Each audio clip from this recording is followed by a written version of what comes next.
અમરેલી જિલ્લામાં ભ્રષ્ટાચારના ભોરિંગે તમામ વિભાગને ભરડો લીધો છે.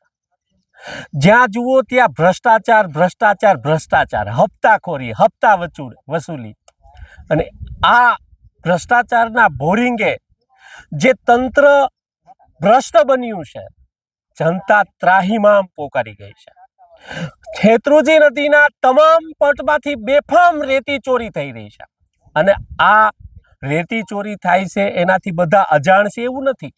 બધાને ખબર છે, બધા જાણે છે, બધાને હપ્તા પહોંચતા હશે, બધાના કમિશન હશે આમાં.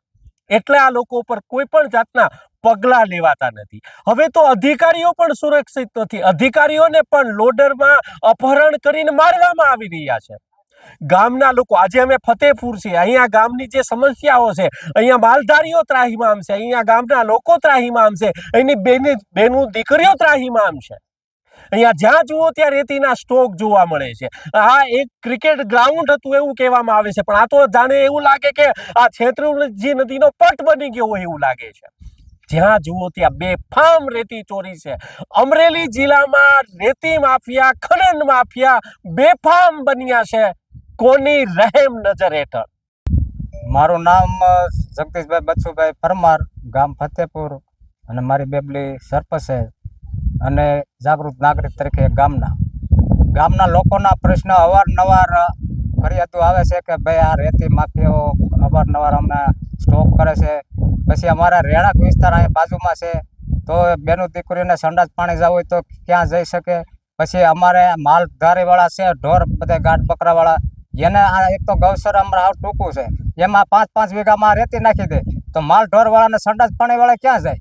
તો આ લોકોને અમે અવારનવાર સેચવા હતા. આજથી 2 વર્ષ પહેલાં એક થાંભલો ભાંગી નાખ્યો તો 8-9 હજાર રૂપિયાનો ખર્ચો થયો હતો. 4-5 એમાં લાઇટો હતી, પછી લોખંડનો થાંભલો નાખ્યો, પછી 2 ગાઉને ઈજા કરી હતી. ત્યાર પછી અમારે પાણીની જે લાઈનો હોય, લાઈનો માથે આકે લાઈનો તોડી નાખે, ગટરની લાઈનો તોડી નાખે. તો આવી અવારનવાર અમારે નુકસાન થતું હોય અને અવારનવાર આને અમે સેતિયાના અનેક વાર અમે અરજીઓ આપી, છતાં તંત્ર આ લોકોને કંઈ ધ્યાન દોરતું ન હોય. જેથી કરીને અમારા આજે ગામ લોકોની ફરિયાદથી આ બધાને મીડિયાવાળાને બોલાવી અને અમે રજૂઆત કરીને જેથી કરીને આ કોઈ દિવસ પણ રેતી ન નાખે અને જે બને તે ત્યાં આ સ્ટોકને ઉપાડી દે. ખાણ ખનીજ વિભાગમાં 2 વાર જેને એને ફોન કર્યો, આજ બીજી અરજી તૈયાર કરી ગાંધીનગર મોકલી છે અને એમને પણ ફોન કર્યો હતો. આજે પણ એને ફોન કર્યો, ભાઈ મીડિયાવાળાના ગામ લોકો ભેગા થયા છે, તમે ગાડી મોકલો અને થળ માથે આવીને તપાસ કરો. જો મારું નામ ભરતભાઈ મુંધવા છે, ગામ ફતેપુર. અને અમારે આ ગામમાં ગૌસર ટૂંકું છે, એના લીધે આ રેતીવાળાએ અડધો ખારો તો રોકી દીધો છે. જેમ બને એમાં રેતી છે ને અહીંથી ઉઠાવવાની છે. ખાણ ખનીજવાળાને બધાને જાણ કરી છે, છતાં એ કાંઈ આગળ હાલતું નથી. રાઈટને દી અહીંયા રેતી ચોરી કરીને ભેગી કરે, ગાઉને અહીંયા પાદરમાં ઈજા કરે છે, અને રાઈટને દી લોડરને સાવણા ને એવું બધું પસાડ્યા કરે, અને આ બધા પ્રોગ્રામ કર્યા કરે છે દારૂનો મટનનો ને એવો. અને આ સોસાયટીમાં અમારે કોઈ જાતના સંડાસ કે એવું કાંઈ છે નહીં ઘરે. બધા બેનું દીકરીઓ અહીંયા સંડાસ પાણી આવે છે, તો એ લોકોને જવું ક્યાં? અને રાઈટને દી રેતી ચોરીને એ ઢગલા કરે છે. ખાણ ખનીજવાળાને જાણ કરી છે. કેટલા સમયથી ઢગલા કરે? 1.5-2 વર્ષથી ઢગલા હાલે છે. ઘણી વાર કેવા છતાંય અહીંથી લેવાતું નથી. અને ગામનો કોઈ ટોક છે નહીં, બધા બહાર ગામના ટોક છે અહીંયા. અમારું ગામ ફતેપુર, મારું નામ દેવબેન છે. અહીંયા અમારે સંડાસ પાણી જવાનું બહુ તકલીફ થાય છે. અહીં ટોકવાળા આખી રાત હોય, દિવસે હોય ને રાતે હોય.